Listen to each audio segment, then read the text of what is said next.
近来，蔡当局也在对解放军的例行军事训练进行炒作。根据海空军发布的所谓西南空域空行动态，5月6号绕台的解放军军机包括1架运8反潜机、2架空警500、2架轰6轰炸机、6架歼11战机、1架运8远干机、6架歼16战机，整体数量有18架。7号晚上，台空军又公布当天有5架次解放军军机进入台湾岛西南空域。包括1架空警500预警机、1架运8远干机、2架轰6轰炸机，另有1架运8反潜机从西南空域进入台湾岛东部空域。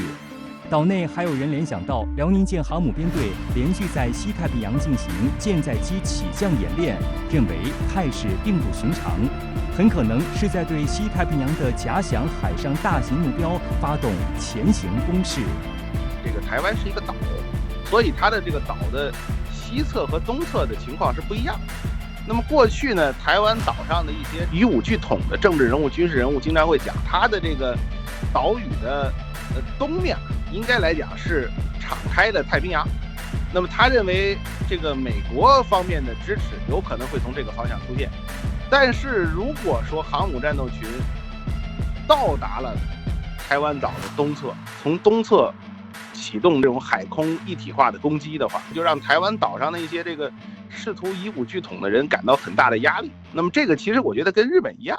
就是如果你心里没鬼的话，那这种正常化的训练不针对任何的国家和地区。但是呢，怕就怕有些国家和地区呢，把自己带入了相关的角色，那么他觉得这个就是针对他的。日前，海军辽宁舰编队前出西太进行远海实战化训练，此次阵容非常庞大，除了辽宁舰航母，还有5艘驱逐舰、1艘护卫舰、1艘补给舰。请教一下曹先生，您觉得这次阵容安排有什么样的特点？此次远海训练会练什么呢？这次航母编队出去之后呢，无论是驱逐舰还是护卫舰，它都是我们人民海军的新型的装备，比如说055型的导弹驱逐舰呢，052型的这个导弹驱逐舰啊，包括054型的这个护卫舰，要通过这样的远海训练呢，检验我们这些新装备啊，它在远海的时候啊各种能力。那么当然也是检验我们人民海军这个官兵啊，他掌握这种新装备的能力啊。当然，这次远海训练呢，可能还有一些要训练的这个与以往有所不同。第一呢，就是它的耦合，就是战与训的耦合，因为我们特别强调呢，就是未来的作战和现在的训练要紧密的结合，要能够灵活的转变。所以你看，它增加各种各样的装备，实际上是为了未来的这种作战，它必须要保证自己啊，就航母在远海的时候要能有比较好的防空能力，比较好的对海作战能力，比较好的搜潜能力。所以它用的这个驱逐舰和护卫舰的数量是有所增加的。第二个呢，它是一种远海的训练，不仅仅是要观察水面、空中还有水下的这个敌情，而且还要和这个大自然呢。也就是这个海况和自然的环境，你要来适应，你要来训练。所以我们看到呢，它这次还有这样远海训练的任务。当然，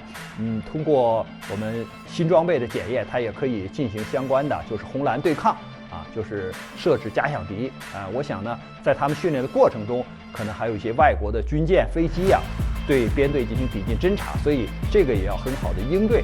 通过这样的远海训练呢，可以检验我们人民海军官兵啊，在远海的时候，在新的这种能力，也就是航母编队啊这样的能力情况下啊，它到底能够完成哪些任务？所以也是